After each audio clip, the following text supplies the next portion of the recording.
Asante sana.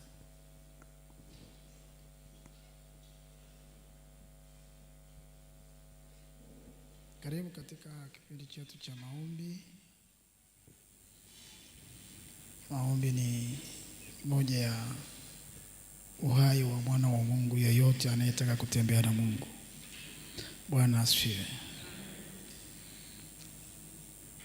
Hewa ya mtu wa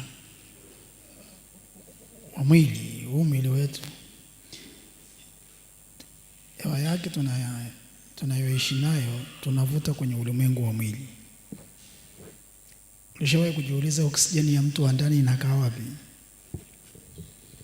Unaweza ukaishi bila kuvuta hewa? Hebu ziba pumzi dakika 5 alafu tuone kama itawezekana. Ndio utaelewa usipoomba mtu wa ndani anapata shida kiasi gani. Kwa sababu mtu wa nje anavuta oksijeni ya duniani. Mtu wa rohoni anavuta oksijeni ya mbinguni.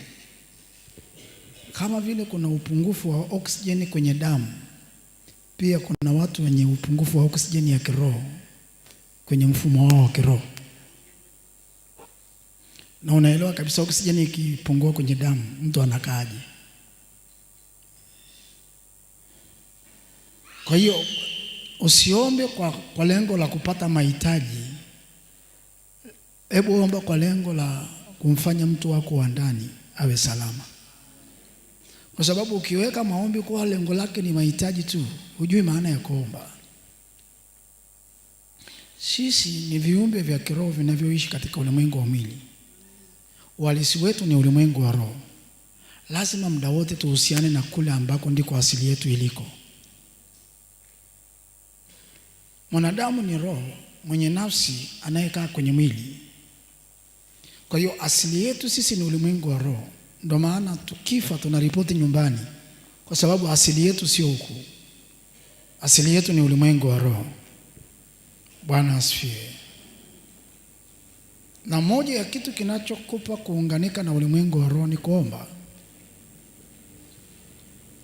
Kwa kadri unavyoomba ndivyo mtu wako wa ndani anavyokuwa na muunganiko na ile asili ya kwetu. Asili ya kwetu ni ulimwengu wa roho, na kuomba ni kuingia katika ulimwengu wa roho.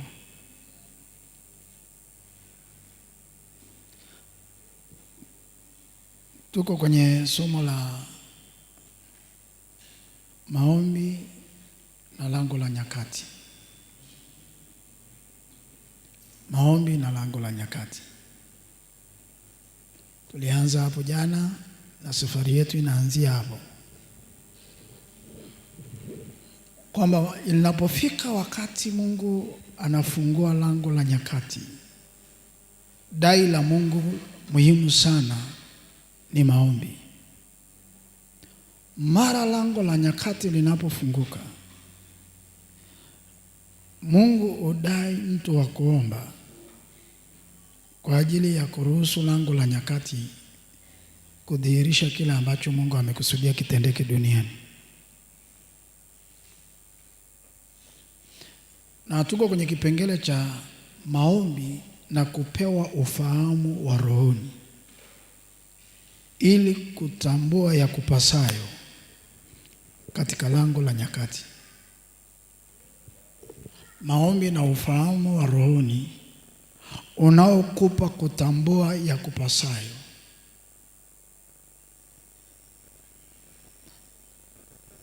Bwana asifiwe sana. Naomba tusome Matendo ya Mitume, mstari wetu wa safari ya maombi huko hapo. Mungu aliweka maombi ili kumpa mwanadamu kuhusiana naye, hasa majira yake yanapofika ya yeye kutaka kutenda jambo fulani kwa mwanadamu. Ili Mungu atende jambo kwenye kambi ya mwanadamu, lazima aweke mwanadamu atakayeomba.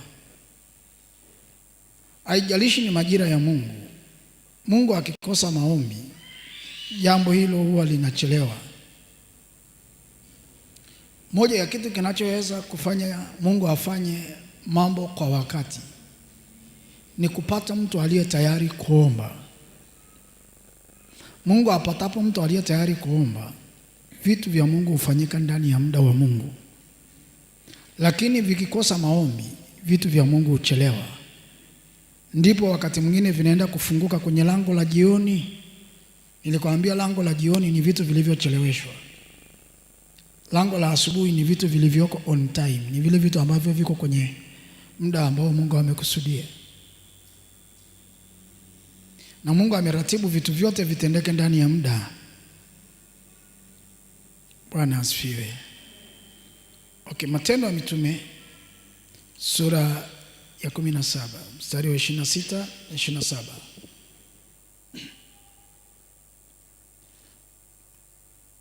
Maombi ni ya muhimu sana ili kukuingiza kwenye lango la wakati. Lango la majira yako linapofunguka, maombi ni muhimu sana.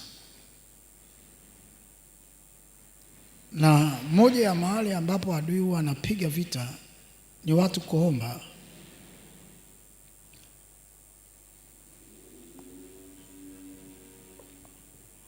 Kwa sababu maombi na ulimwengu wa roho duniani vinaenda pamoja. Naye alipofika, naye alifanya kila taifa la mwanadamu kutoka katika moja wakae juu ya uso wa nchi yote. Alipokwisha kuwaweka katika uso wa nchi yote, angalia vitu alivyowawekea. Akiisha wawekea nyakati alizoziamuru, sio leo, tangu zamani. Cha pili alichoweka na mipaka ya makazi yao. Hakuna mtu yoyote anaishi asiye na mpaka wa maisha wa mahali anapoishi. Hata ile nyumba yako ina mpaka, si unajua? Ile shamba lako unalolima hata kama ni eka 500 bado zina mwisho, zina mahali zimewekewa mpaka. Mpaka ni jambo la kiroho. Mpaka wa makazi ni jambo ambalo ni Mungu mwenyewe ameliweka. Ili kuweka mwanadamu anatakiwa aishi mpaka wapi, na mwenzake aanzie hapo, aishi mpaka wapi. Kwa hiyo inaanza kwenye mpaka wa mtu, unakuja mpaka wa taifa na taifa, unakuja mpaka wa bara na bara. Mipaka ni jambo la kimungu. Bwana asifiwe. Kama vile mipaka ni jambo la kimungu, nyakati pia ni jambo la kimungu. Kama vile huwezi ishi bila mipaka, huwezi ishi bila nyakati. Au kuna mtu anaweza kuishi huku duniani hana mpaka wote. Mtafute huyo mtu kama yupo. Anaweza akawa huru sana Tanzania, akitaka kuvuka tu Kenya mpaka unamdai passport.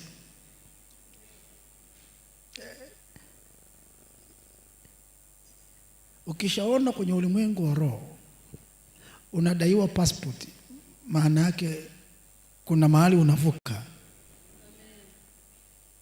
Bwana asifiwe. Mipaka ya kiroho na nyakati za kiroho zote zinamhusu mwanadamu. Kuna mipaka ya kiroho, kuna nyakati za kiroho, kuna mipaka ya kimwili na kuna nyakati za kimwili.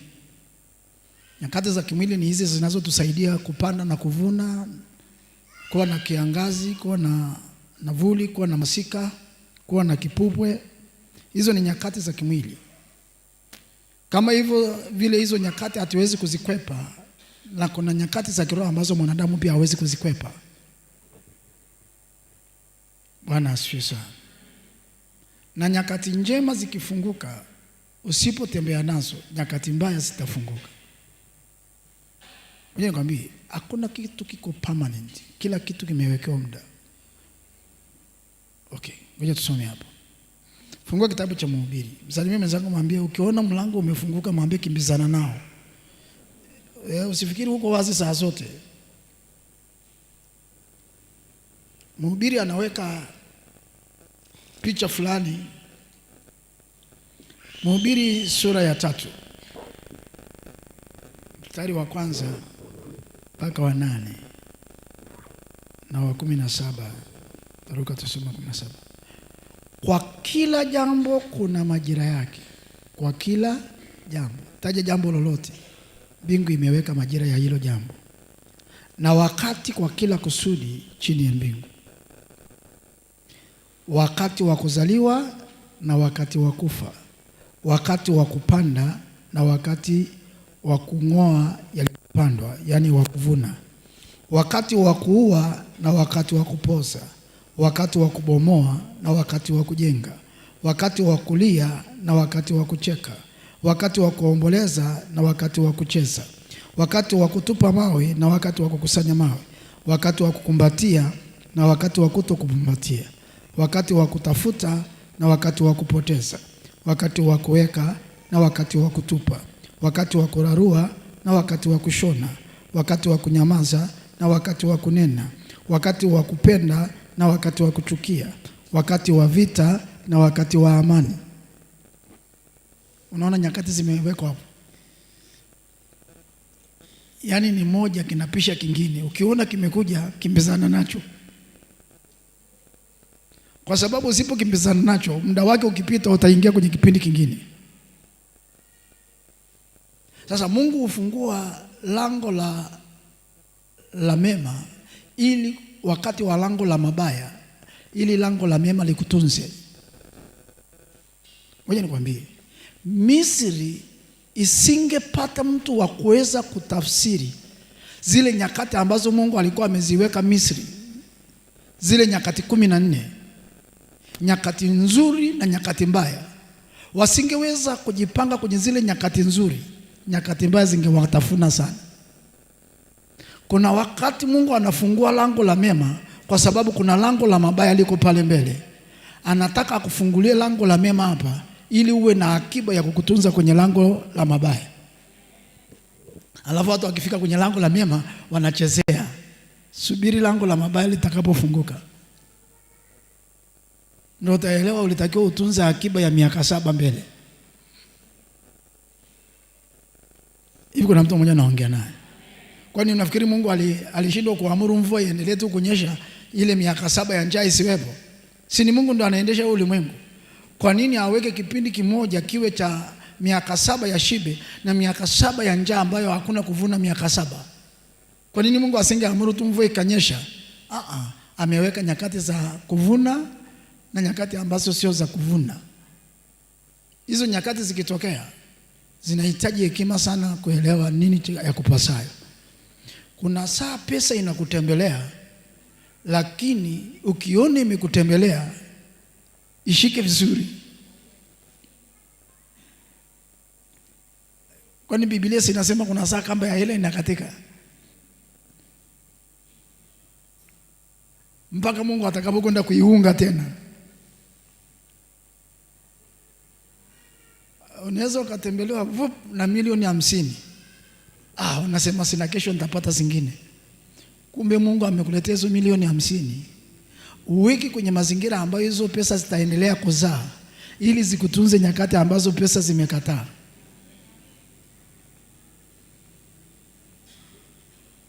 Sasa hiyo kamba ikikatika, ndio hapo panaleta shida kule mbele. Msalimie jirani yako, mwambie nyakati zimewekwa na uwezi kuzikwepa. Wewe nikwambia, hakuna mtu mwenye nyakati za amani tu. Yaani wewe ni mtu wa amani tu. Sijajua utakuwa unaishi ulimwengu upi. Ukiona amani imekuja, itumie vizuri. Kwa sababu ikiweka koma, kipindi cha vita kinakuja. Ukiona mavuno, hebu changamkia, kwa sababu kuna nyakati ambazo hazitakuwa za kuvuna. Hizo ni nyakati zimeratibiwa. Mstari wa 17 anasema, nikasema moyoni mwangu, Mungu atawahukumu wenye haki na wasio haki, kwa kuwa kuna wakati uko kwa kila kazi, kwa kila kusudi na kwa kila kazi. Nataka uone Mungu ameweka makusudi, akaweka na kazi, alafu akaweka na nyakati. Kuna wakati upo kwa kila kusudi na kwa kila kazi. Kuna wakati kwa kila kusudi na kwa kila kazi. Kwa hiyo sababu ya Mungu kuweka nyakati ni ili kuweza kuendesha makusudi na kazi. Makusudi na kazi kimungu huendeshwa na nyakati za Mungu. Mungu yuko kila saa, lakini hafanyi jambo moja kila saa. Anafanya jambo kwa wakati maalum.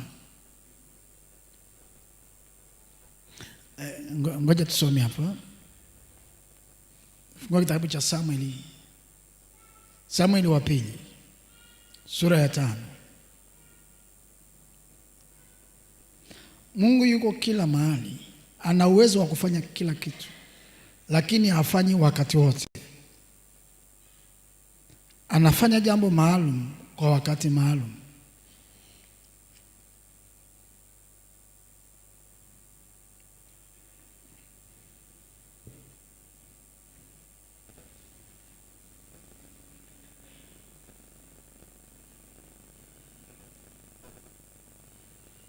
Nyakati wa pili sura ya 5 mstari wa 22.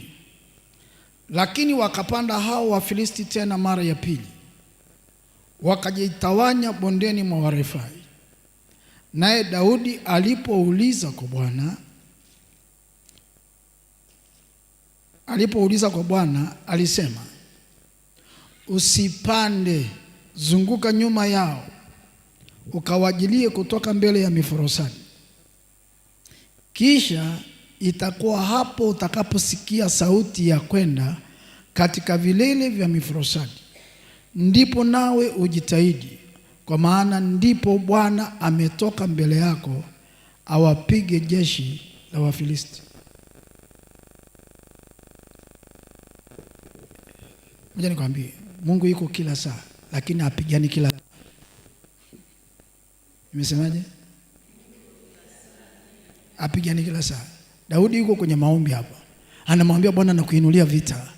Mungu, kuna vita inakuja. Mungu anakuambia sio saa ya kwenda kupigana. Panga jeshi kwenye miforosadi, alafu weka sikio lako kwangu. Ukisikia nimeongea, ndio sana mimi nimetoka kupigana. Maana yake saa hii sio saa yangu ya kupigana.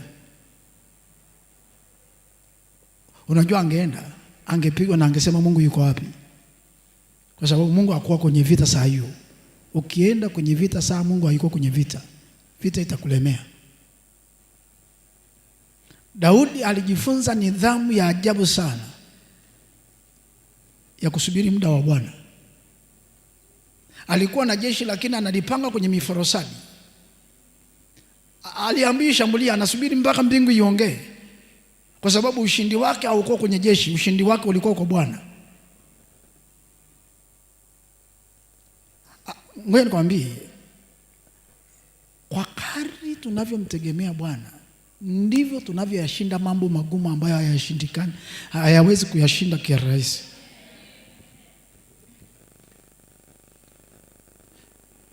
Mwandishi wa Zaburi anasema, kwa msaada wa Bwana tutaruka ukuta. Mungu atakupitisha mahala ambapo wengine wote wamekwama. Hakuna kitu cha muhimu kama kumtegemea Mungu kwenye kila hatua iliyo mbele yako. Ni kwamba hiyo hatua, hata kama wote wameshindwa, wewe utapita. Alijawahi tokea taifa lililovuka bahari kwa miguu isipokuwa taifa lenye Mungu tu. Wote wao wanavuka kwa meli, lenye Mungu linavuka kwa miguu. Tunapita pala ambapo wanadamu wengine hawapiti. Ndio maana ukiona wanadamu wengine wamekwama, usifikiri na wewe utakwama. Na tunachotakiwa ni kitu kimoja tu, kumsikia Mungu. Unajua kilichomfanya Musa bahari ya Shamu ikakauka ni kumsikia Mungu. Kwa sababu jawabu lilikuwa ni rahisi sana. Aguse maji na fimbo.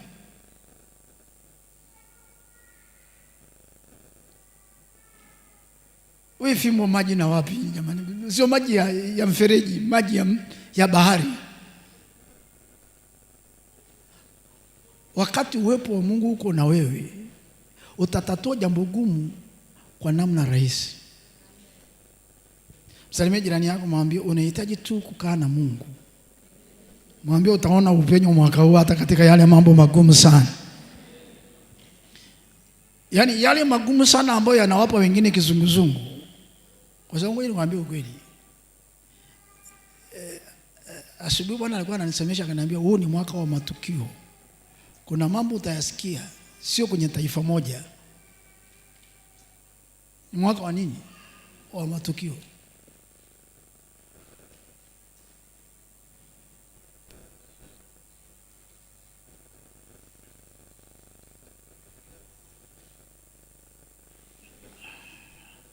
Ni mwaka wa matukio.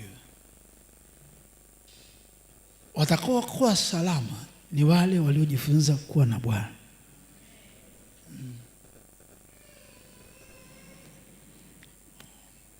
Ndio maana nimekwambia mtafute Bwana, Mungu atakupa kuvuka salama mwaka huu.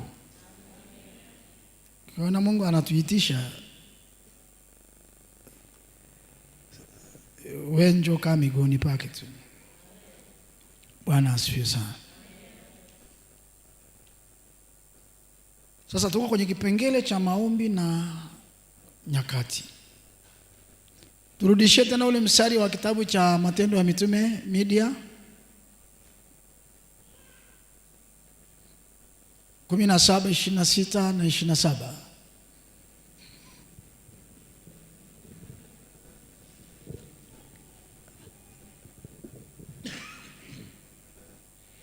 Naye alifanya kila taifa la mwanadamu kutoka katika mmoja wakae juu ya uso wa nchi yote, akiisha wawekea nyakati alizoziamuru tangu zamani na mipaka ya makazi yao.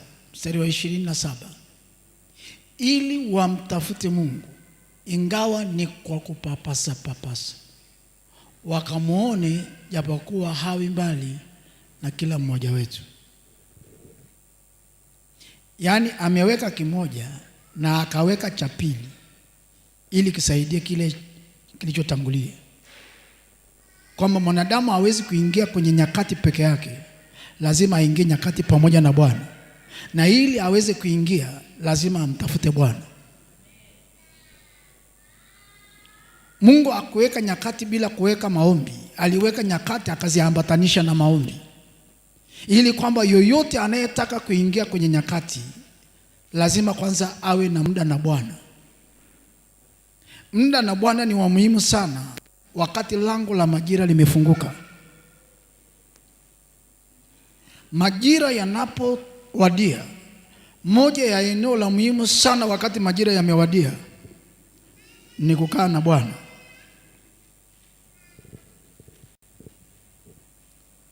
Jana nilikwambia moja ya kitu ambacho Mungu anatusaidia wakati tunamtafuta ni kutupa neema ya kujua yatupasayo.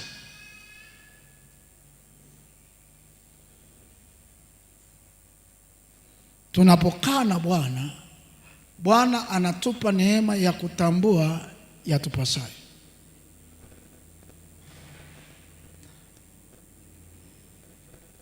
Bwana asifiwe sana. Kitabu cha Luka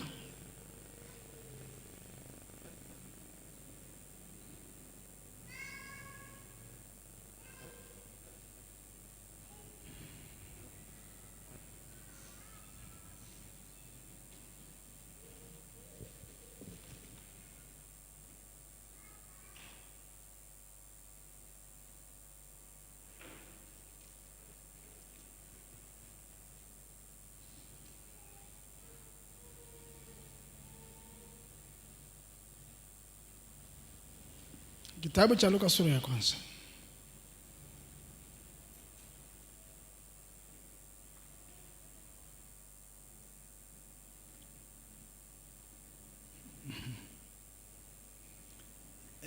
Majira yako yanapokuwa yanawasili, Mungu atakuwa na muda wa kukutenga. Ukiona Mungu anakutenga, kuna mahali anakupeleka. Mungu ampelekagi mtu kwanza, huwa anamtenga mtu kwanza.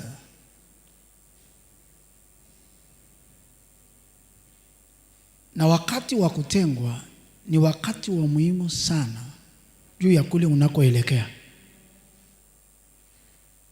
Bwana asifiwe sana.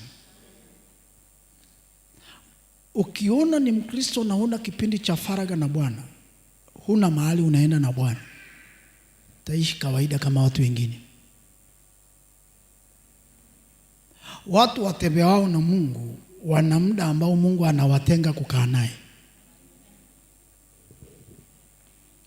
Mungu aanzi safari na wewe kwanza, anakaa na wewe kwanza. Ukishakaa naye, kutoka hapo mnaanza safari ya pamoja. Kuna mtu mmoja ninaongea naye. Bwana wetu Yesu Kristo asifiwe.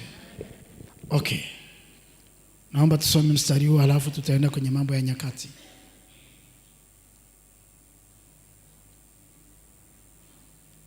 Kwenye majira utakuwaje inategemeana na Mungu yukoje na wewe. Yule mtoto akakua, akaongezeka nguvu rohoni, akakaa majangwani hata siku za kutokea kwake katika Israeli. Yule mtoto akakua, akaongezeka nguvu rohoni. Akiwa wapi? Akiwa majangwani hata siku za kutokea kwake katika Israeli. Kabla Mungu hajaanza kutenda na mtu, humtenga kwanza. Ni kanuni ya kimungu. Mungu haanzi na wewe kwanza, anakutenga kwanza. Ule muda wa kutengwa ni wa muhimu sana juu ya kile utakachokwenda kufanya. Ili afanye alichotaka kufanya na Yohana, alimtenga Yohana, akakaa naye majangwani. Wakati akiwa jangwani, inawezekana kila mtu alikuwa anaona yule kijana amepoteza future. Hakuna mtu anayemtafuta Mungu amepoteza future, ila anapalilia future. Hivi naongea na mtu mmoja. Yohana, Mungu alipotaka akafanya naye kazi, alikuwa na muda wa kumtenga. Bwana wetu Yesu Kristo kabla hajaanza jukumu rasmi, alitengwa na baba yake, akakaa siku 40. Hivi kuna mtu naongea naye. Mungu hawezi kukupeleka kazini mpaka amekutenga kwanza. Ule muda wa peke yako na Mungu unamata sana juu ya kile utakachokwenda kufanya.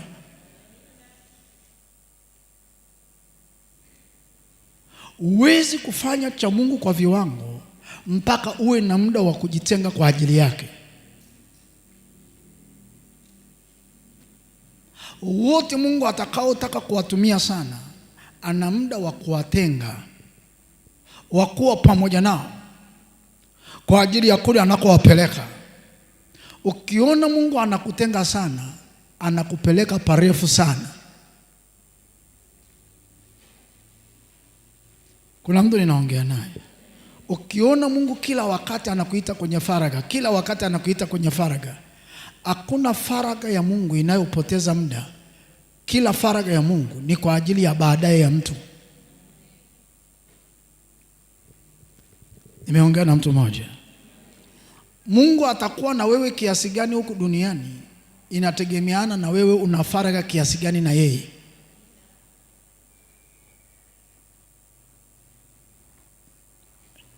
Umesikia kitu nimesema? Mungu atakuwa na wewe kwa kiasi gani huku duniani inategemeana na wewe mwenyewe una faraga kiasi gani na yeye. Kiwango chako cha faraga kinaamua kiwango chako cha Mungu kuwa na wewe, na kiwango chako cha Mungu kuwa na wewe kinaamua kustareheshwa kwako. Wewe nikwambie, Mungu hawezi kuwa na wewe asikustareheshe. Usipostarehe leo, kesho utastarehe. Kuna mtu mmoja ninaongea naye. Okay, ngoja tusome hicho kitabu cha Mambo ya Nyakati. Ukiona Mungu anakuita sana, kuna kitu anaenda kukuvua na kuna kitu anaenda kukuvika.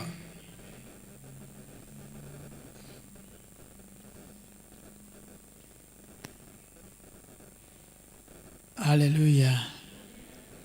Wakati Mungu anapotaka kufanya mabadiliko, kuondoa hali moja na kuleta hali nyingine, umsogeza mtu sana miguuni pake.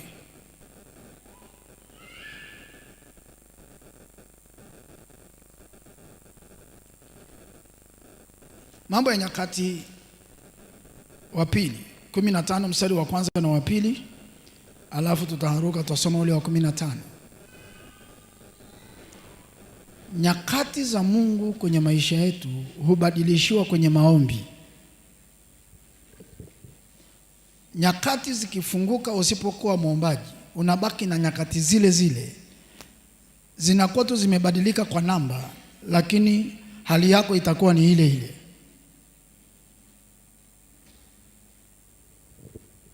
Mungu akitaka kubadilisha nyakati za watu, huwa anawavuta kuomba. Okay, Biblia inasema kwenye hicho kitabu cha Mambo ya Nyakati wa pili 15 mstari wa kwanza na wa pili. Ndipo roho ya Mungu ikamjilia Azaria mwana wa Odedi, naye akatoka ili amlaki Asa. Akamwambia, nisikie Asa na Yuda wote na Benjamini, Bwana yu pamoja nanyi mkiwa pamoja naye. Mstari wa muhimu sana. Bwana yu pamoja nanyi wapi? Huku duniani, tukiwa na yeye kwenye faraga, kwenye maombi. Kwa hiyo hatuko naye na yeye hayuko na sisi. Uizi tu kumpindisha Mungu hivi kama vile sijui. Hebu Mungu pita hapa.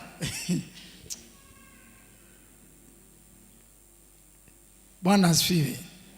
Hebu tusome mstari wa pili.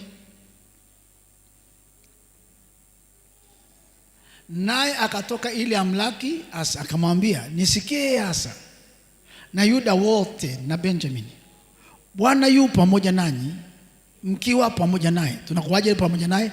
Nanyi mkimtafuta ataonekana kwenu, lakini mkimwacha, yani msipomtafuta, atawaacha ninyi. Kuna watu wako huku duniani hawana Mungu ila wana wokovu. Tofautisha kuwa na Mungu na kuwa na wokovu wa Mungu. Wokovu wa Mungu unakupeleka mbinguni. Uwepo wa Mungu unaonekana kwenye matokeo. Tukitaka kujua kwamba una Mungu, kinachokuonyesha kwamba Mungu yuko na wewe, Mungu akifanya na wewe anakupatia mema. Hivi kuna mtu mmoja naongea naye. Unajua watu wengine wanasema kumwacha Mungu ni kwenda kwenye pombe. Unaweza ukao huko kanisani na hunywi pombe na ufanye dhambi na una Mungu.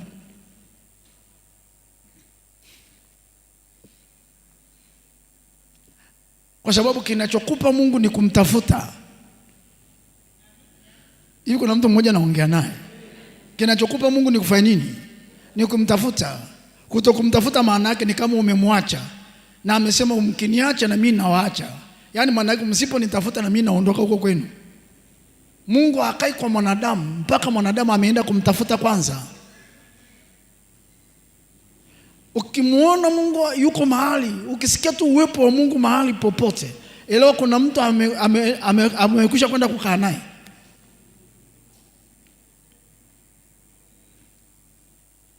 Huwezi kuwa na Mungu usiyemtafuta.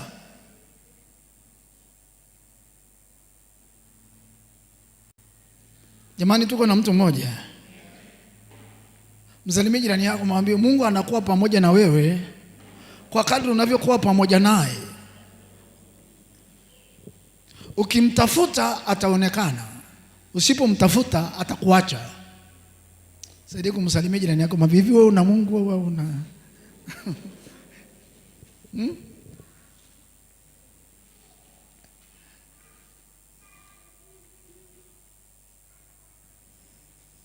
Sijakuuliza umeokoka. Kuokoka ni jambo jingine. Una Mungu? Mungu hapa hajaongelea dhambi, ameongelea kumtafuta. Hajasema mkifanya dhambi nitawaacha. Msiponitafuta nitawaacha. Mkinitafuta mimi huyo hapa. Mkiniacha na mimi nawaacha. Ngoja nikwambie, uwepo wa Mungu ni mahusiano. Uwepo wa Mungu ni nini? Huwezi kuwa na uwepo wa Mungu isipokuwa umehusiana na Mungu. Na moja ya kitu kinachotuhusianisha na Mungu ni maombi. Na huwezi kwenda kuwa na Mungu mbinguni, Mungu asije kuwa na wewe duniani. Hiyo ni kanuni yake. Kwamba ukishakuwa na mimi huku kwenye faraka, na mimi nitaonekana huku kwako duniani. Huku duniani na mimi lazima nikuonyeshe kwamba niko na wewe. Bwana asifiwe sana. Sasa dalili mojawapo kwamba tumeshampata Mungu ni hali ya mabadiliko. Ni hali ya nini? Okay, mstari wa 15. Media.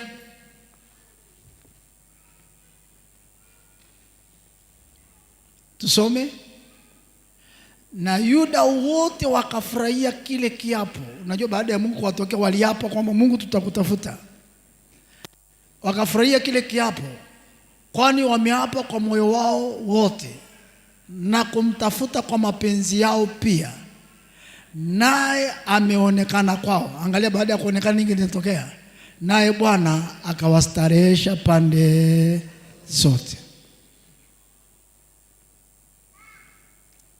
Dalili kwamba Bwana sasa amekuja ni hali ya kustareheshwa.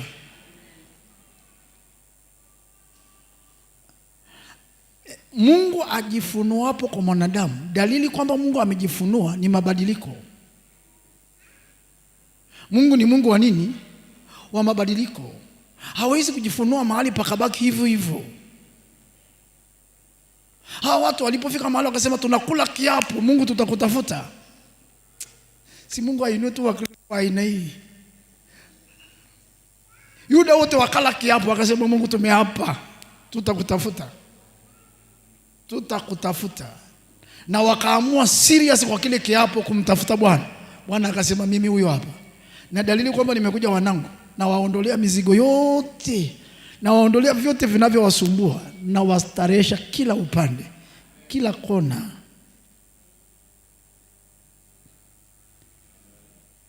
Mungu hawezi kufika amwache mwanadamu kwenye maisha aliyomkuta nayo.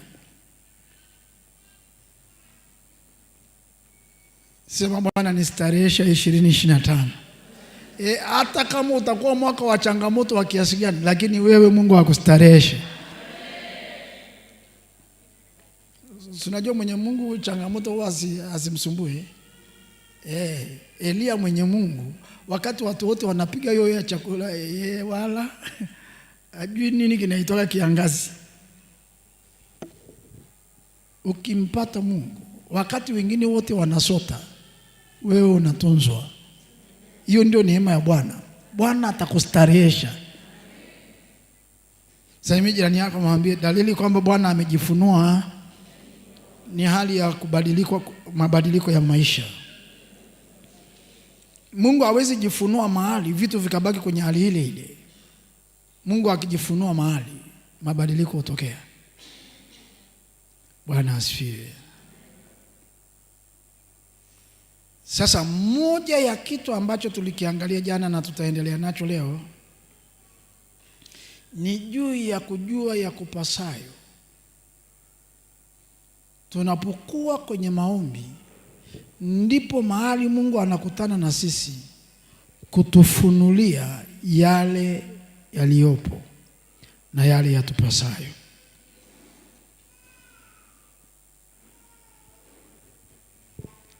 Maombi ni mahali pa Mungu kujifunua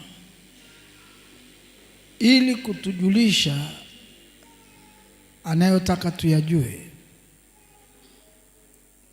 na kutupa yatupasayo kujua ili tuweze kuyafanya kwa ajili ya zile nyakati na majira aliyotuwekea.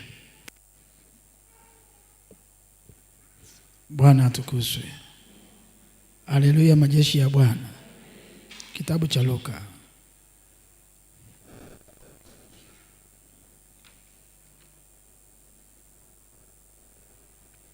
Nyakati usizozijua hazikufanyii kazi yoyote. Nilikwambia jana. Kinachokupa matokeo sio nyakati kufika, ni wewe kujua ya kupasayo kwenye hizo nyakati. Nyakati zifikapo, lango la ufahamu ni la muhimu sana. Luka 19 mstari wa 41 mpaka wa 44.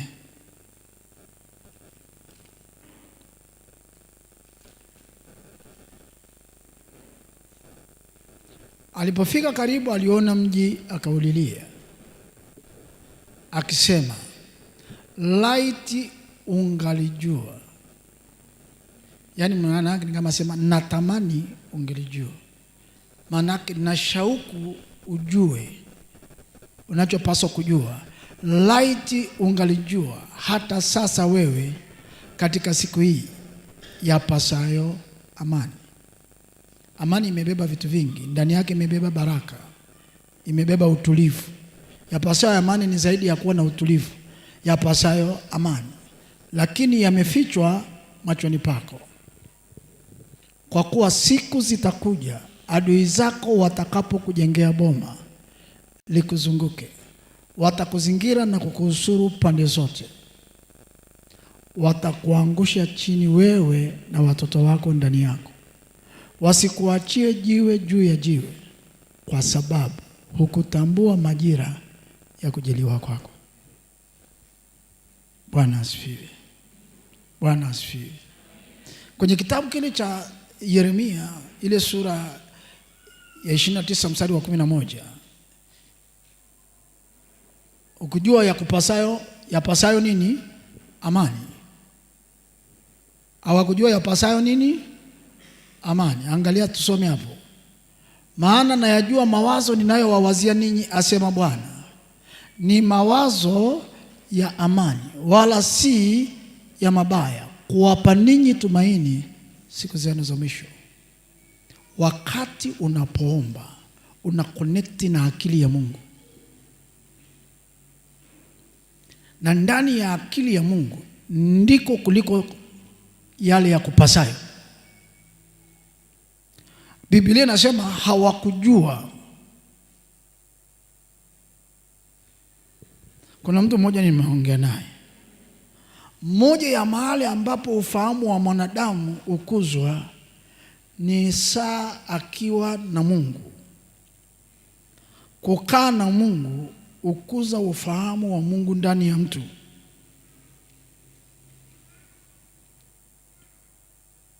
Kumtafuta Mungu ukuza ufahamu wa Mungu ndani ya mtu.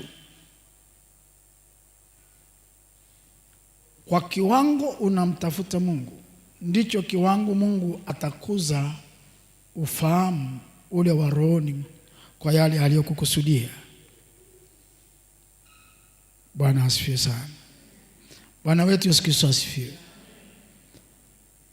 Kabla Mungu hajafanya huwa anawaza, na anawaambia wana wa Israeli, mawazo ninayowawazia, nimepanga kufanya mambo mazuri sana kwenu siku zenu za mwisho.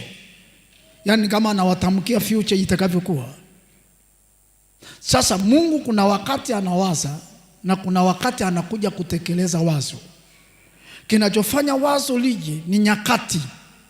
Mungu anaweza akawaza mbinguni, lakini wakati ndio unaomruhusu hilo wazo kufanya kazi duniani. Wakati unapofika, lile wazo la Mungu huwa linakuja. Na wazo la Mungu likija huwa linatafuta mahali pa kutua, lazima litue kwa mtu. Na yule mtu anayetakiwa kubeba lile wazo huwa anaitwa kwenye uwepo wa Mungu ili kushirikishwa lile wazo. Akishalipata lile wazo ni rahisi sana kufanikiwa sasa. Bwana asifiwe sana. Kuna mtu mmoja nimeongea naye,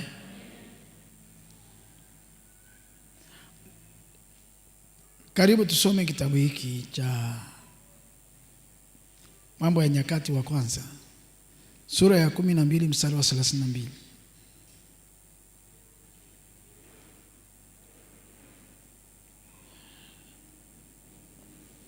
Kuna namna Mungu anafanya kazi duniani, na usipojua namna anavyofanya kazi duniani, kuna mambo mengi duniani yatakupita.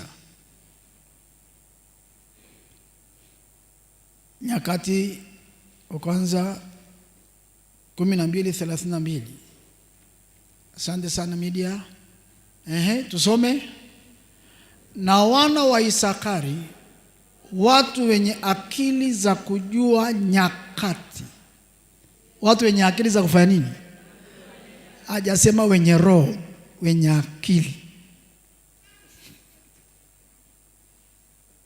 Kutambua nyakati ni swala la akili. Ndio maana Mungu akikuita ni kama anataka kuhusiana na akili yako.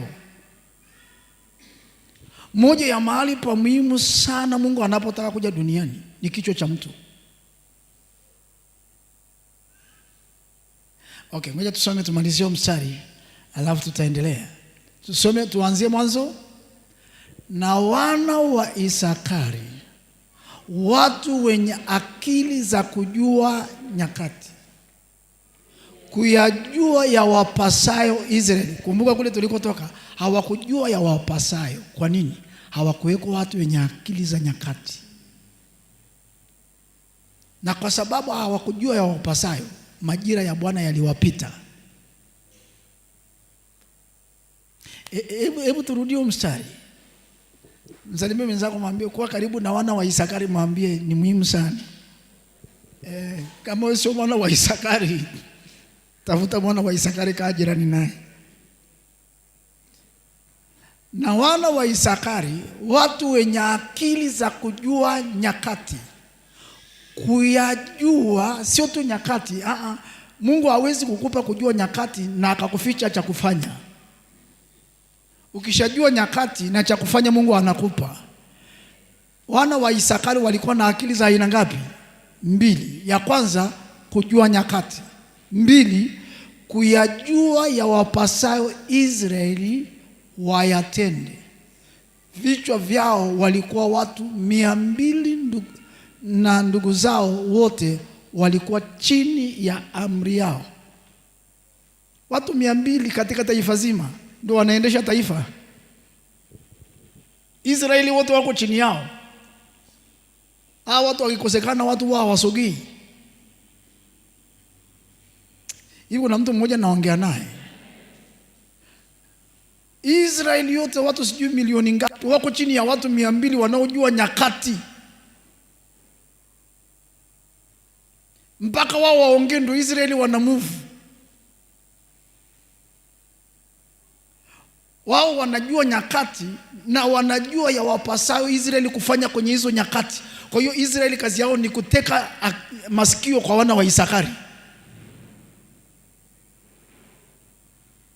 Hivi kuna mtu mmoja naongea naye. Kama huna mahali ambapo unaangalia ili upate dira unakoelekea, umeshakwama tayari. Wana wa Isakari ilikuwa ni dira ya Israeli kujua wanaelekea wapi na wanaenda kufanya nini.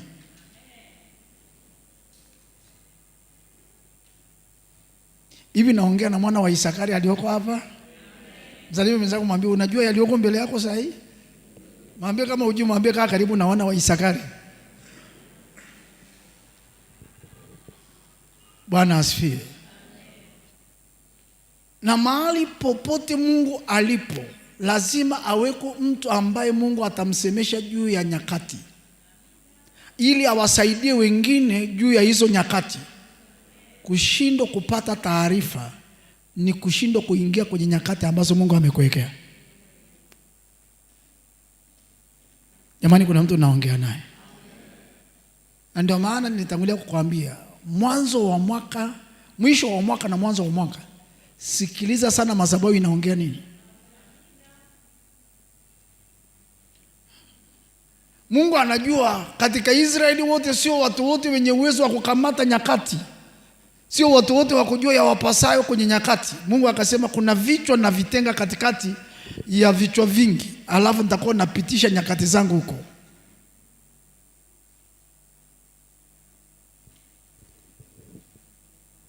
Kwa hiyo watu wote mpaka mfalme wanasubiri mwana wa Isakari. Isakari nini? Mungu amesema nyakati zinaelekea wapi. Wao ndio wanaoamua kwamba mbingu saa hii inasema ni wakati huu na cha kufanya ni hiki. Taifa lote linanyanyuka linafanya.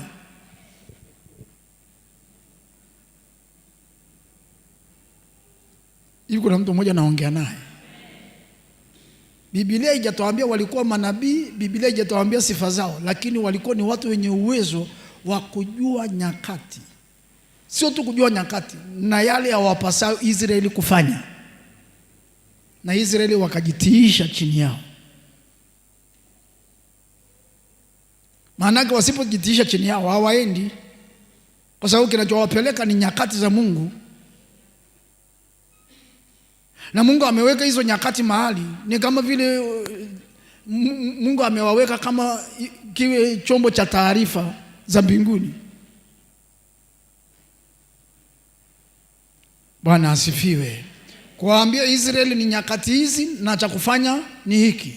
Hakuna nyakati zinazofunguka ambazo hazina cha kufanya.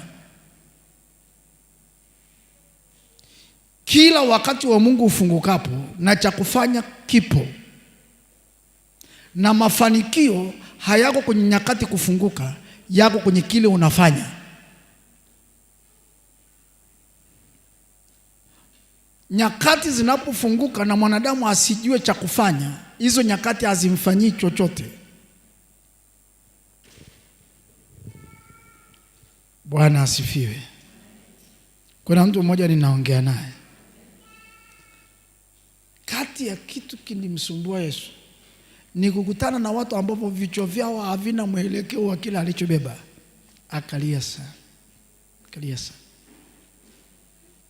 Nafikiri wana wa Isakari hapo sijui walikuwa wameenda wapi.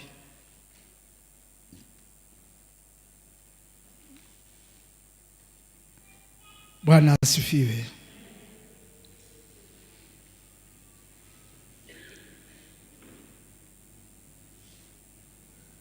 Kazi mojawapo kubwa sana ya kukaa miguuni pa Bwana ni kupewa akili ili upate ufahamu.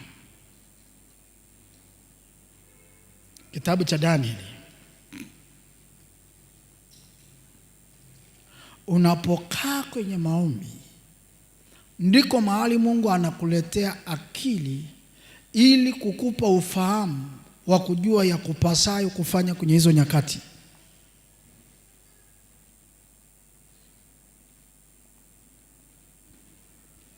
Nimeongea na mtu mmoja, sema katika maombi ndiko mahali Bwana anamtuma Roho wake kutufungulia akili.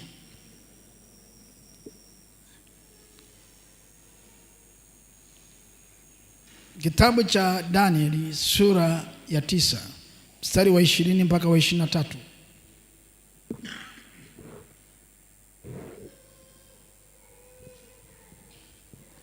Basi hapo nilipokuwa nikisema na kuomba na kuungama dhambi yangu na dhambi za watu wangu Israeli, na kuomba dua yangu mbele za Bwana Mungu wangu kwa ajili ya mlima mtakatifu wa Mungu wangu.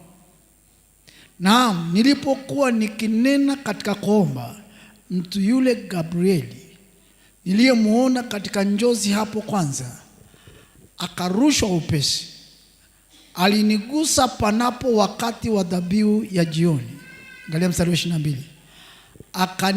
Akaniagiza, akaongea nami, akasema, Danieli, nimetokea sasa ili nikupe akili upate ufahamu. Alimtokea akiwa kwenye nini? Kwenye maombi.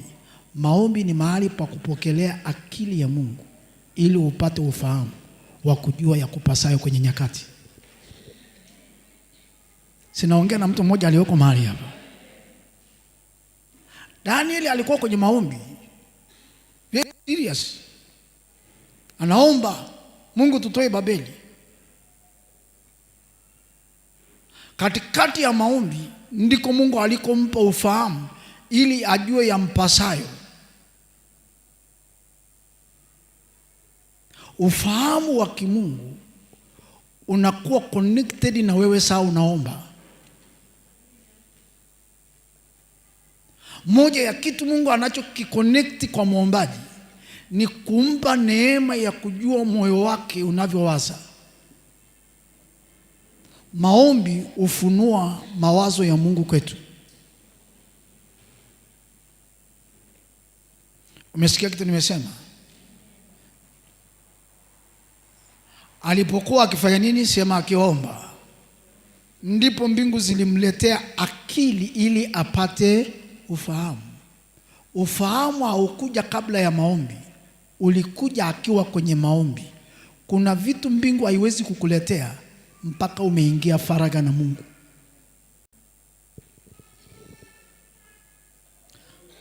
Mbingu zinapotaka kufungua lango la wakati, mbingu utafuta mtu wa kushirikisha kila ambacho wanacho. Danieli alipata kujua baada ya kuingia kwenye maombi. Kuomba kunakupa kujulishwa siri ambazo wengine hawana. Tusome mstari wa 23 media. Mwanzo wa maombi yako ilitokea amri. Mwanzo wa nini? Amri ilitokana na nini? Maombi. Ilitokea nini? Amri. Nami nimekuja kukupasha habari. Nini kimeleta habari? Sema maombi. Ukikaa kimya, mbingu inakaa kimya. Ukiomba, mbingu inanyanyuka kuongea. Sasa mimi nataka kumwambia acha kuishi kawaida wakati mbingu ina kila kitu kwa ajili yako.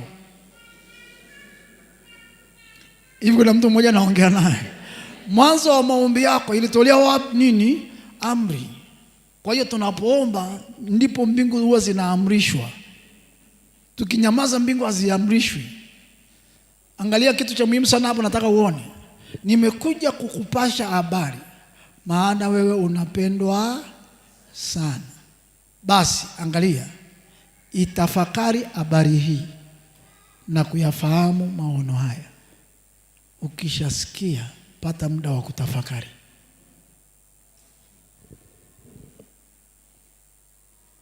Kuna mtu mmoja nimeongea naye. Kutafakari ugeuza kile ulichosikia kuwa maono.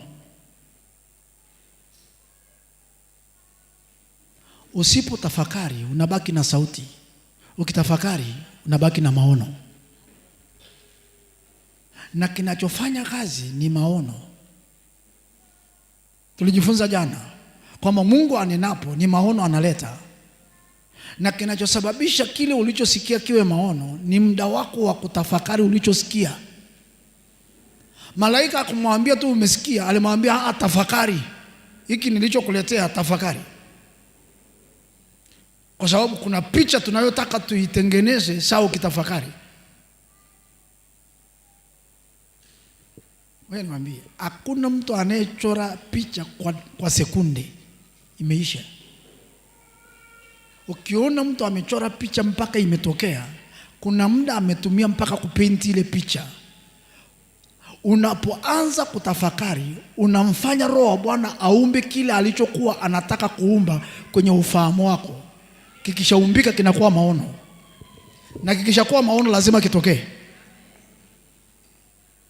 Naongea na mtu mmoja. Sema kutafakari ni kumruhusu Roho wa Mungu kuumba. Wewe nikwambie, mahali ambapo Roho wa Mungu anaumbia vitu, mahali pa kwanza ni kwenye fahamu zetu. Vikishakamilika kwenye fahamu zetu, sisi ndo tunavihamisha sasa kuvifanya duniani. Sijajua kama naongea na mtu mmoja. Okay. Fungua Zaburi ya 104.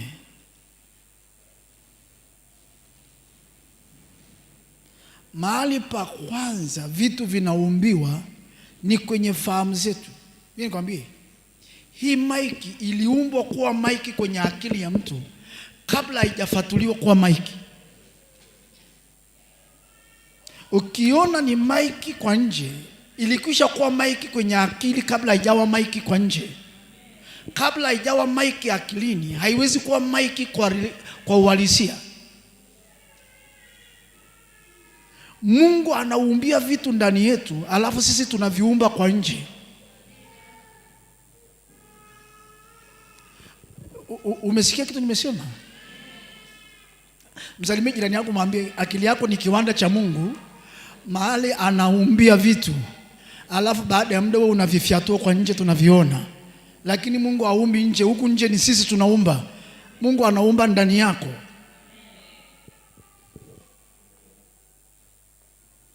Okay, ngoja tusome hapa. Kuna mtu mmoja naongea naye. Okay.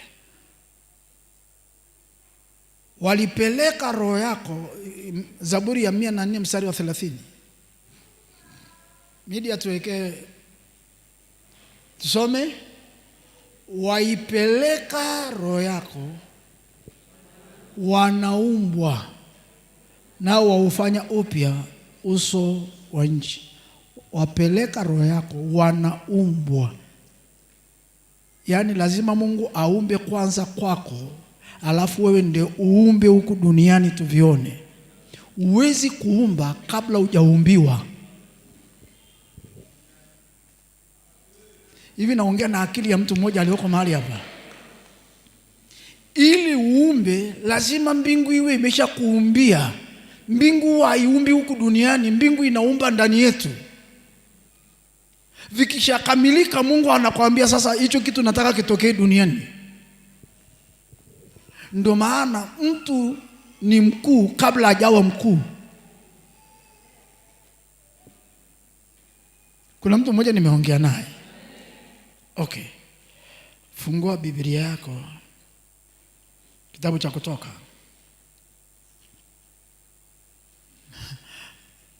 Akili yako ni kiwanda cha vitu. Na saa Mungu anataka vitu vitokee kuja kwako, kutoka kwako. Anamtuma roho wake.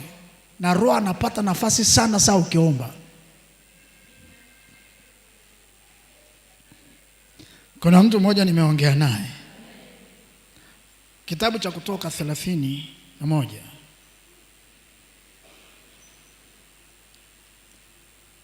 Hiyo habari imeandikwa sehemu mbili, 31 na 35. Tutasoma sehemu zote mbili kwa sababu kuna sehemu.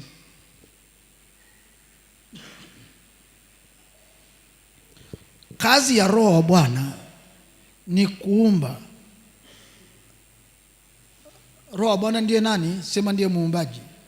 Ndio maana hata Mungu alipotaka kuumba mbingu na nchi, Roho wa Bwana alitangulia kukaa kwenye uso wa maji, kwa sababu kazi yake ni kuumba. Mungu anenapo, Roho wa Mungu huja kwenye fahamu zetu kuweka picha ya kile kitu. Kama vile Baba alivyonena, Roho wa Mungu alikuwa anaenda kwenye lile neno, analivika umbo. Hakuna mahali Mungu ataumba Roho wake asihusike. Lakini Mungu akitaka vitu vitokee duniani, Mungu haumbi vitu duniani, anaumbia vitu kwenye akili. Akili ndicho kiwanda cha Mungu. Alafu sisi tunaanzisha viwanda huku duniani vya kufiatua vile ambavyo tayari viko kwenye akili. Ukiona watu wanatengeneza kiwanda fulani, wanapicha tayari kwenye akili ya vitu wanavyokwenda kufiatua. Ndio maana atakwambia tunajenga kiwanda cha saruji, tunajenga kiwanda fulani, tunajenga kiwanda. Maana yake wana picha ya vitu wanavyokwenda kutoa kabla hawajatengeneza kiwanda. Kazi ya viwanda vya kawaida ni kutengeneza vitu vilivyoko kwenye viwanda vya akili. Kiwanda kikubwa sana ni akili kabla ya kile kiwanda unachokiona. Mimi nikwambie, kile kiwanda kinapelekewa plastiki, materials za plastiki, kinatengeneza kinakuwa kiti. Lakini angalia, hicho kiti lazima kiwe kwenye akili ya mtu. Akili ya mtu ndio inajua hichi kiti kinatakiwa kikaeje. Ndio maana utakuta viti vya plastiki vina staili tofauti, kwa sababu anayefanya staili tofauti ni akili ya mtengenezaji, sio kiwanda. Hivi kuna mtu mmoja naongea naye. Kiwanda kinasaidiana na kiwanda. Yaani kiwanda cha akili huwa kinasaidiana na kiwanda cha mashine. Kazi ya kiwanda cha mashine ni kufiatua vilivyo kwenye kiwanda cha akili. Kama kiwanda cha akili kiko empty, kiwanda cha mashine hakina kazi. Utaungurumisha mashine hapo na hakuna kitu itatoa. Hebu muulize mwenzako, mwambie kiwanda chako kwa mwaka huu kimebeba nini?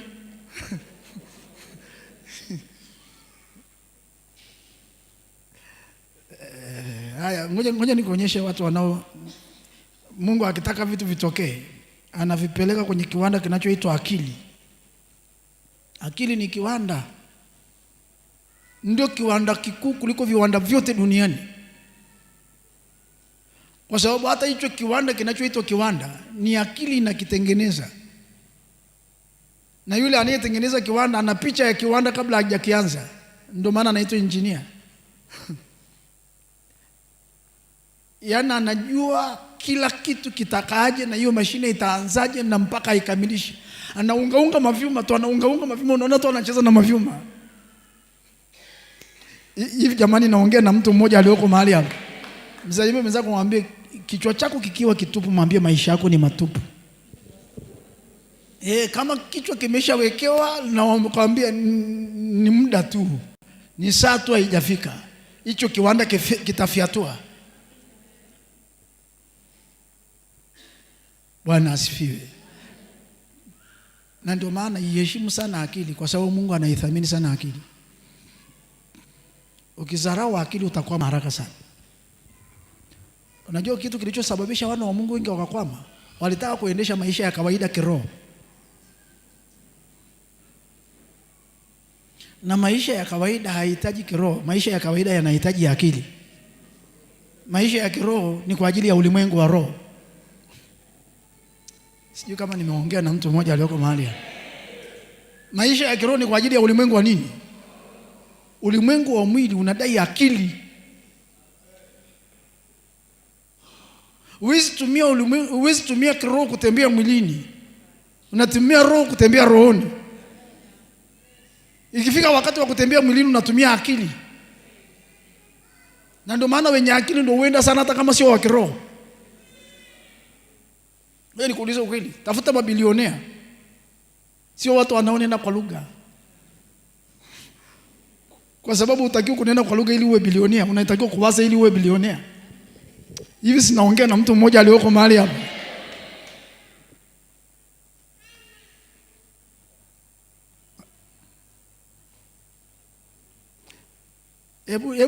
Hebu nimekukwaza au umenielewa?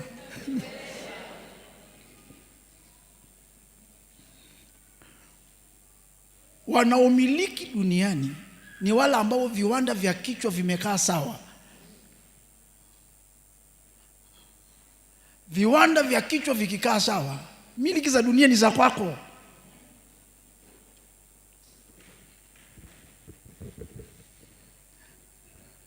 Ndio maana Mungu hakuweka baraka rohoni, aliweka baraka akilini. Japokuwa Mungu ni wa kiroho, lakini alijua mahali baraka zinatakiwa kukaa. Zinatakiwa zikae kiwandani ili kiwanda kifiatue.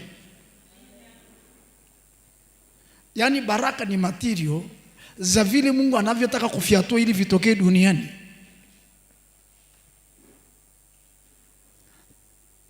Niko na mtu mmoja.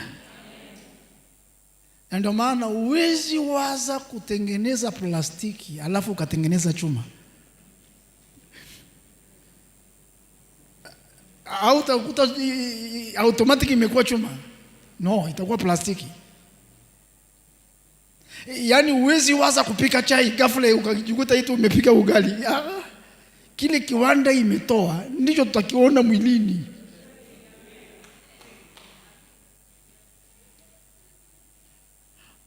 Mtu kabla hajavaa, si unajua wote tumevaa.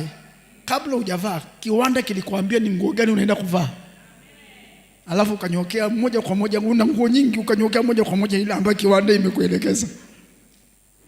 Kitu ambacho akijaamuliwa na akili, mwanadamu hawezi kukifanya hata kama ni kidogo. Refari wa maisha yako ni akili yako. Wewe ndio mwamuzi wa maisha yako. Na Mungu wakati anataka kufanya jambo duniani, uhusiana sana na akili kuliko roho.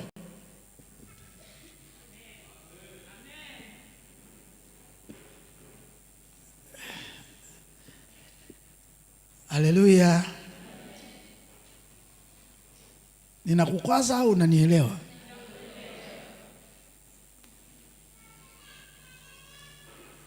Tuko kwenye lango la muda na maombi, lakini kwenye kipengele cha ufahamu, kazi ya maombi ni kukuletea ufahamu wa Mungu. Daniel yuko kwenye maombi, malaika anasema nimekuletea ufahamu. Kuna vitu vya kufanya na vinahitaji ufahamu kufanya. Yaani havihitaji roho, vinahitaji ufahamu. Kati ya mtu alikuwa wa kiroho jamani ni Daniel. Daniel alikuwa wa kiroho, sio mchezo. Lakini alihitaji ufahamu ili afanye vitu vitokee. Kuna mahali huwezi toka mpaka ufahamu umekuja. Ufahamu ni mlango wa kutoka. Ukikwamishwa kichwani, umekwamishwa pakubwa sana. Sema, Bwana Yesu, tia unuru ufahamu wangu kwa ajili ya 2025. Aya kutoka 31.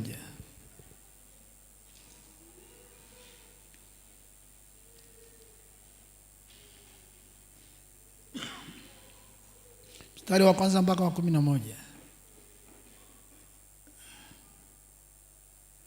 Ukitaka kuelewa Mungu alivyokuwa ametupangia, wewe ni mtu unayefuatilia masomo vizuri? Unafuatilia masomo vizuri? Unafuatilia masomo vizuri? Nilipokuwa nikizungumza juu ya lango la wakati, kuna mmoja alikuja na somo la kuombea ufahamu kwa ajili ya mafanikio. Kwenye kongamano usilikuwepo? Mtumishi mmoja alipita sana na somo la ufahamu, wakati nikipita na somo la nyakati, kwa sababu hiki na hiki vinaenda pamoja. Na inawezekana ukuelewa, ndio maana Mungu bado anapita huko sahi. Ukiona somo linajirudia, aidha alikueleweka au watu hawakulifanyia kazi.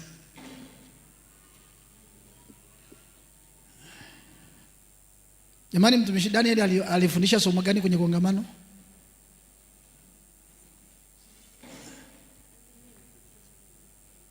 Ufahamu kuhusu nini? Umuhimu wa kufanya nini? Hivi kama mwezi haujaisha, kila kitu kimeisha, na ndio ujumbe wa mwaka mzima, unaendaje mwaka huu?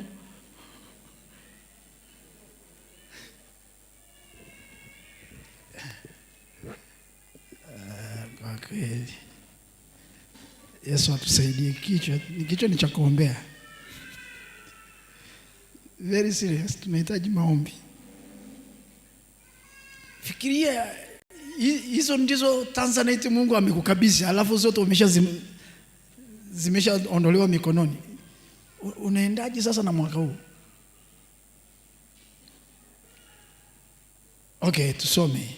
Atukuzwe Bwana, maana Roho wa Mungu ameamua tena kukurudishia kwa kona nyingine. Ukiona hivyo ni kama Mungu anataka apite hapo. Pita hapo.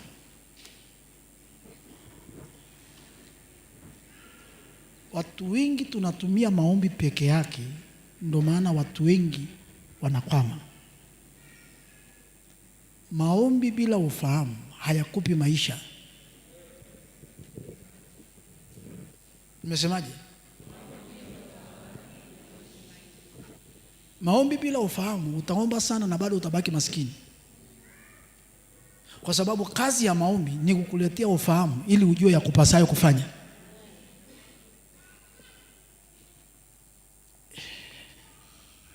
Jamani, napenda maombi na mimi ni muombaji. Lakini maombi ambaye hayajaleta taarifa yoyote kutoka kwenye moyo wa Mungu, haya maombi hayawezi kukusaidia. Okay, ngoja nikuulize swali. Namuomba Mungu nipe fedha, Mungu nipe fedha. Okay, Mungu atakuletea fedha au atakuletea njia za fedha? Sasa njia za fedha ni ufahamu. Lazima uwe na ufahamu kwamba ni kitu gani nikifanya pesa inakuja.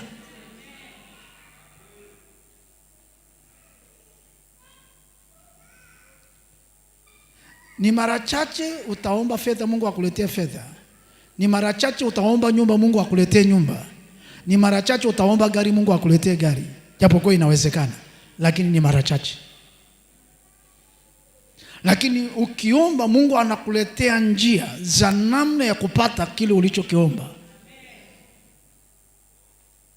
na hiyo namna inahitaji ufahamu. Si niko na mtu mmoja jamani? Bwana wetu Yesu Kristo asifiwe.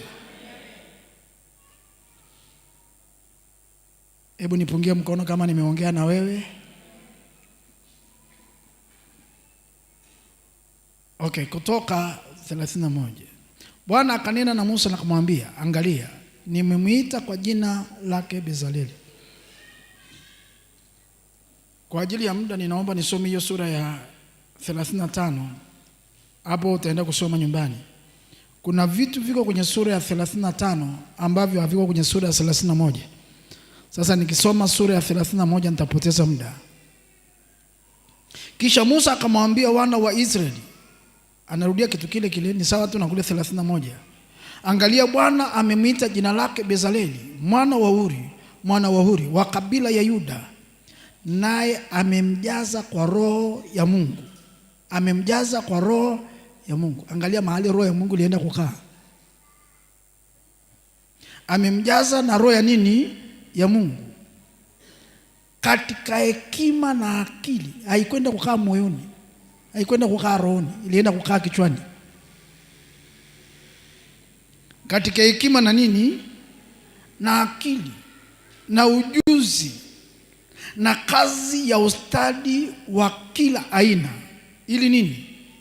Ili kufumbua kazi za werevu na kufanya kazi ya dhahabu na fedha na shaba. Yaani kuna mtu akili na fyatoto fedha, akili na fyatoto dhahabu.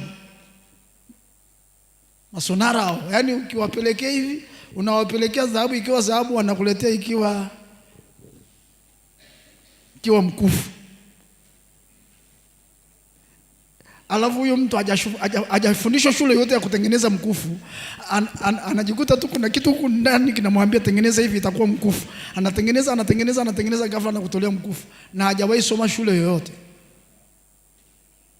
Hiyo ndio neema unayopata saa ukiomba. Mungu anakuletea kitu ambacho ni unique. Unaweza ukafanya vitu vya kushangaza, watu wakasema hey. Wewe nikwambia ukweli, kati ya watu waliotakiwa watishe dunia ni watu waliookoka.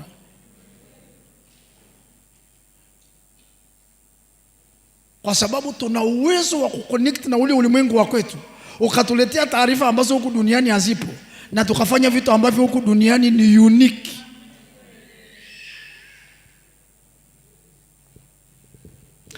Hivi naongea na mtu mmoja hapo. Alijazwa na roho ya nani? Ya Mungu. Roho ya Mungu ilienda wapi? Kichwani. Haikwenda rohoni, ilienda kichwani, ili iumbe vitu vinavyotakiwa vifanyike na yule kijana Bezaleli. Okay, kuna vitu vingi viko hapo. Ni dhahabu, fedha, shaba na kukata vito, madini ya vito vya kutilia na kuchora miti wa makonde. Sasa hiyo si unajua wa makonde wanaweza wakakuchora picha kwenye mti, wakakutoa kama wewe kabisa, hivyo vitu alianza navyo Bezaleli. Bwana asifiwe. Na kuchora miti itumika katika kazi ya werevu wa kila aina, naye amemtilia moyoni mwake ili apate kufundisha, yeye na Oliabu wana wa Imasaki na wa kabila ya Dani. Amewajaza watu hao na akili za moyoni, ili watumike katika kazi ya kila aina. Unajua aina yote ya kazi, ukiwaambia wanasema naweza. Salimia mwenzako, mwambie kuanzia leo acha hilo neno siwezi. Roho Bwana ana uwezo wa kukupa kufanya kila aina ya kazi akitaka. Yaani ni watu wawili, lakini wao ndo walikuwa wanabuni kazi zote za kufanya kwenye taifa zima. Alafu wakafungua chuo kuandaa wengine wawe kama wao, ili siku wakifa ujuzi uendelee. Jamani, kuna mtu ninaongea naye. Bwana wetu Yesu Kristo asifiwe. Hujawahi soma kwenye kitabu cha Warumi, anasema kama walivyokataa kuwa na Mungu katika nini? Katika fahamu zao. Maana yake kuna saa Mungu anakaa kwenye fahamu, hakai rohoni, anakaa kwenye fahamu. Akikaa kwenye fahamu ni kukupa kufanya vitu vinavyohitaji ufahamu.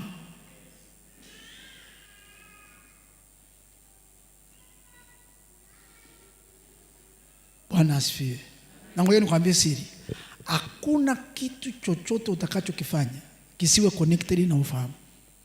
Ndio maana kichaa hawezi kuhubiri.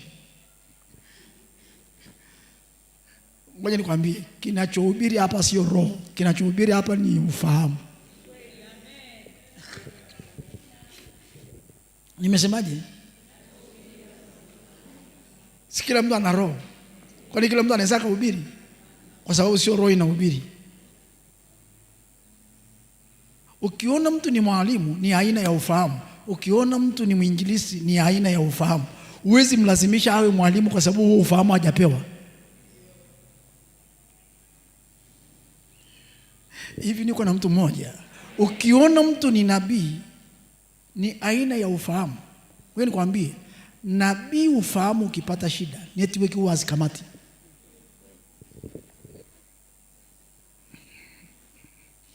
Haijalishi ni nabii, network huwa hazikai rohoni, zinakaa kichwani.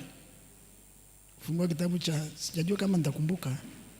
Nikumbuka tutakuwa tumepata, nikiwa nimesahau basi nitakutafutia kesho. Msalimie jirani yako, mwambie unamuelewa mwalimu pale.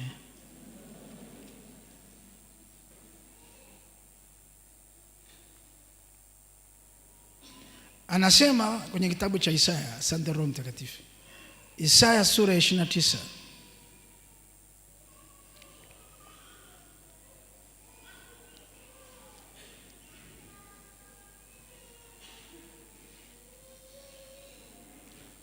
Isaya 29:10.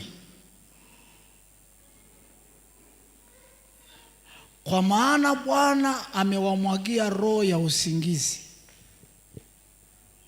amefumba macho yenu, yaani manabii, amefunika vichwa vyenu, yaani waonaji. Amefunika nini? Vichwa, ili wasifanye nini? Wasione. Ukiona mtu anaona, sio roho inaona, ni ufahamu. Ule ufahamu wa rohoni una macho. Nabii akipata shida kichwani, network huwa zinaanza kupata shida. Ukiona mtu aoti ndoto, ana shida ya akili.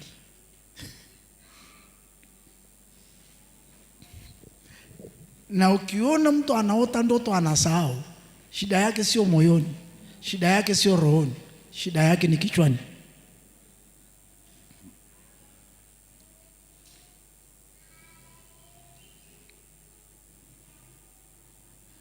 Kuna mtu mmoja nimeongea naye. Kila huduma mahali pa mwisho ili itende kazi ni kwenye ufahamu.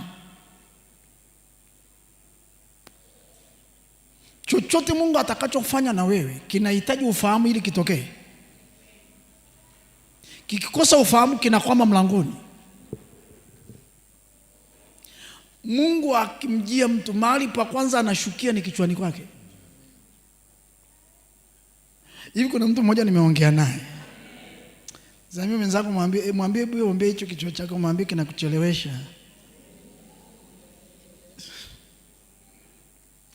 Unaweza ukanisaidia kukishtua kidogo?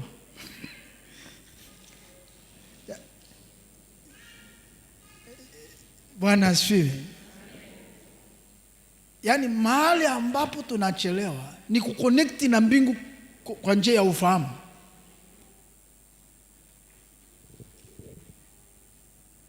Tumalizie hichi kitabu cha, msalimie jirani yako, mwambie hebu tuombee akili.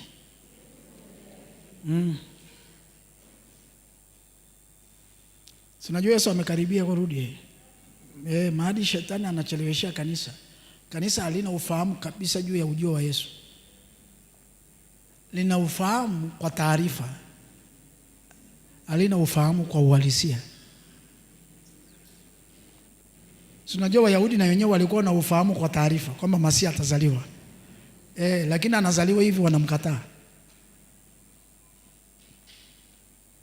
Kujua Yesu anakuja ni kitu kingine. Kuwa na ufahamu halisi kwamba Yesu anakuja ni kitu kingine.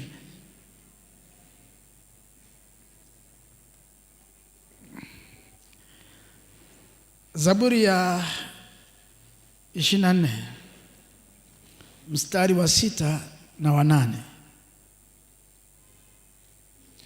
Kumtafuta Bwana, hiki ndicho kizazi cha wamtafutao, wakutafutao uso wako, Mungu wa Yakobo. Angalia, kutafuta uso ni kufanya nini?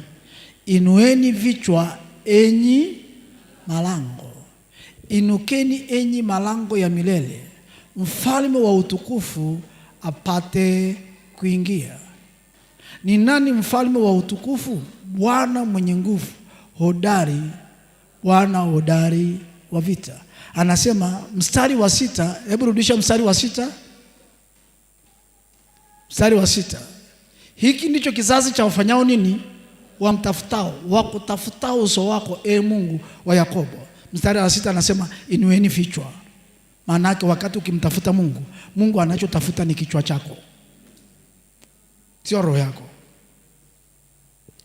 ili aingie. Maana yake ufahamu unamruhusu Mungu na unamzuia Mungu. Unaweza ukaelewa sasa kwa nini Mungu alimwambia Daniel, tangu siku ya kwanza ulipotia moyo wako ufahamu wako umetuleta.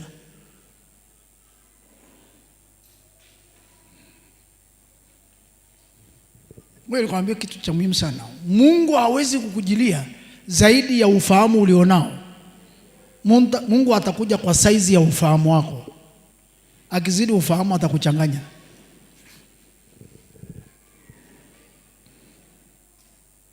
Nimesemaje?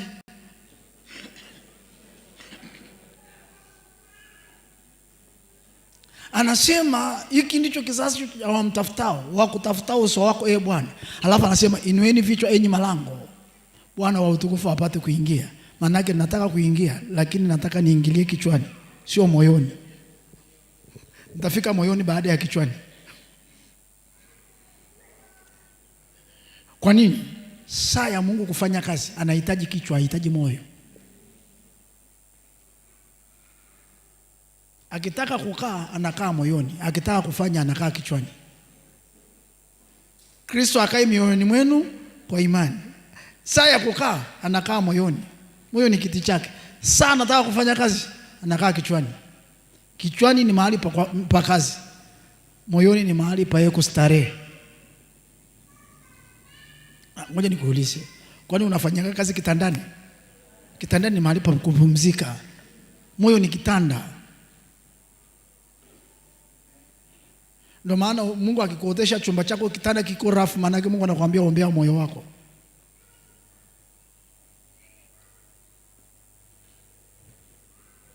Sasa mbona Mungu kitanda changu nimetandika vizuri sana, mbona umenionyesha chumba changu kiko rafu namna hii? Maana yake anakuambia ndivyo huko moyoni ulivyo. Nashindwa kupumzika. Tengenezee mahali pa kukaa. Lakini saa Mungu anataka kufanya kazi na wewe, Mungu anakaa kwenye ufahamu, akai moyoni. Na ili aweze kuufikia ufahamu, anasema hawa ndio wale wanitafutao.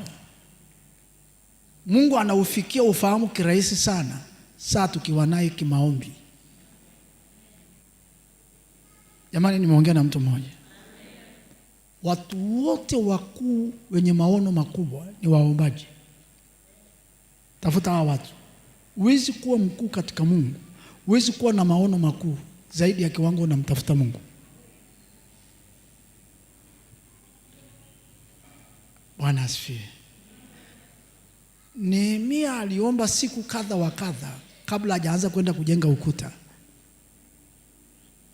na Mungu akampa maono ya ajabu sana kwenye sura ya 2 kabla hajaenda kwenye sura ya 4 kwenda kufanya kazi.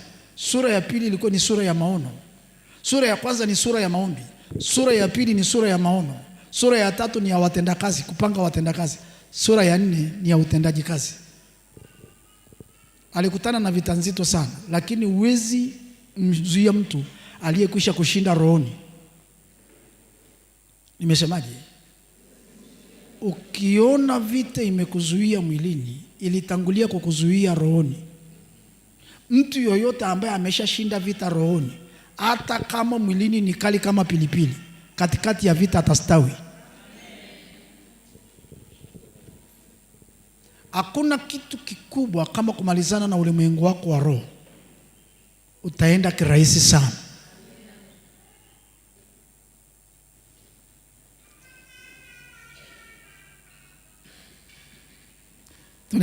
Tunaenda kuinua kiwanda. Inawezekana kinahitajika kujazwa material kabla ya kijaanza kufanya kazi. Bwana asifiwe. Kwani umeshawahi kuona kiwanda kinachofanya kazi bila malighafi? Kama kazi ni za Mungu, maana yake malighafi ni ya Mungu, lazima itoke mbinguni. Mawazo lazima yatoke mbinguni. Mawazo ndio malighafi. Haleluya. Utukufu na heshima vyote ni vyako wewe.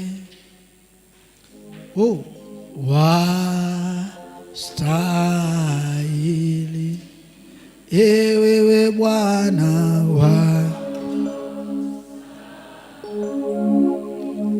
utukufu, utukufu na heshima zote ni vyako Bwana. Haleluya.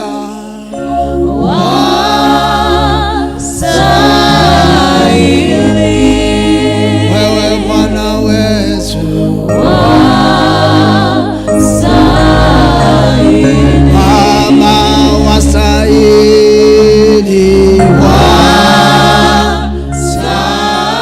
wastahili wewe Mungu wetu, Bwana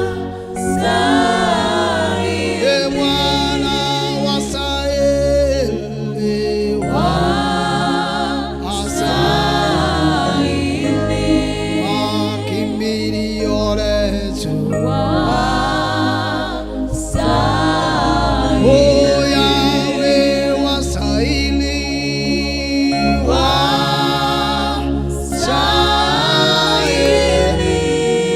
wastahili Yesu,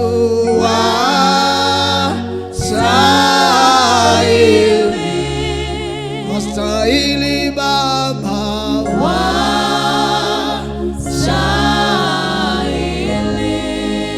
kimbilio letu, Yahweh wastahili,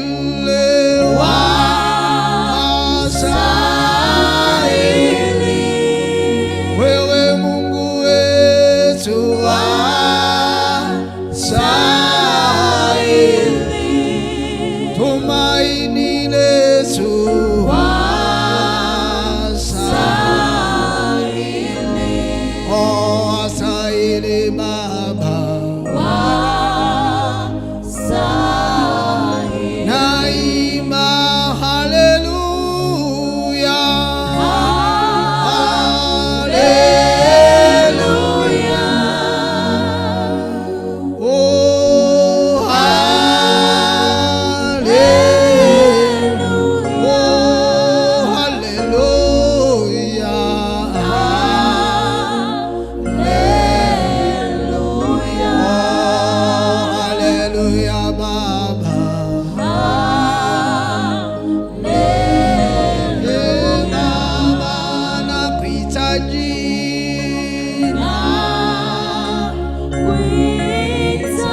nakuhitaji Bwana,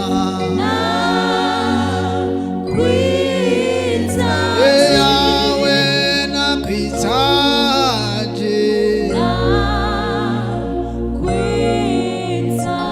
oh, nakuhitaji sasa.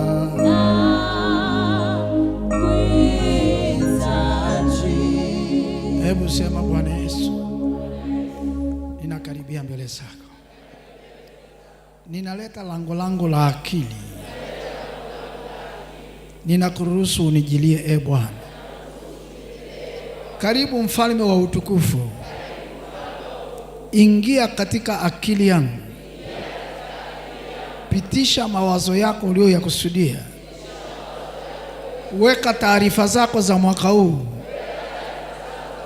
katika akili yangu, zitakazoniwezesha kufanya yale yote uliyokusudia yatokee kwangu, yatokee kwenye kazi yako, kwenye utumishi ulioniitia, kwenye biashara, kazini kwangu na kwenye mazingira yangu yote. Bwana wa milele, ruhusu Bwana akili yangu ya muhula huu nilionao, ya nyakati, maisha yangu yote Bwana umeyawekeza kwenye akili yangu, na kila unachotaka nifanye utakileta kwenye akili yangu. Akili yangu ni mahali pa muhimu sana katika kupokea yale yote ulionikusudia na yale yote ulioniandalia. Naiombea akili yangu ili itiwe nuru, nipate kujua ulioniwekea ndani ya mwaka huu. Mwaka huu umeniwekea mambo mengi Bwana, na yaweke yote kwenye akili yangu, na yawe maono ya mwaka huu kwa jina la Yesu Kristo, ili niweze kuufikia mwaka huu na kufika mwisho wa mwaka huu nikiwa nimepokea yote ulioniandalia yatokee kwa mwaka huu, katika jina la Yesu. Roho Mtakatifu muumbaji, karibu, umba katika kichwa changu yale yote Baba anayotaka niyafanye duniani na yatokee duniani ndani ya mwaka huu. Roho Bwana, umba. Wewe ndio unayeumba yale yote Mungu anayoyaongea. Umba ndani yangu sasa, geuza maneno kuwa maono, weka maneno yote kuwa maono, yawe maono halisi ya maisha yangu, na nitakapoanza kufanya, ile neema ya hayo maono kutokea ikazidi sana juu yangu, katika jina la Yesu Kristo. Hebu ombea taarifa za Mungu zote ambazo Bwana amekusudia zipite kwako. Omba akili yako iwe tayari kwa taarifa za Mungu, iwe tayari, iwe tayari, iwe tayari. Ombea akili yako, ombea kichwa chako kiwe tayari kwa kile Mungu amekusudia kukipitisha mwaka huu kwa ajili yako. Inawezekana Mungu anaenda kupitisha mambo makubwa sana kwako, ya kihuduma, ya kiuchumi, ya wewe kukua kiroho. Mungu anaenda kupitisha mambo makubwa sana. Ufahamu ni lango mama la wakati Mungu anapotaka kufanya kazi kwa nyakati zake duniani. Nyakati zinapofunguka, moja ya mahali pa muhimu sana Mungu anapajilia ni kwenye akili ya mtu.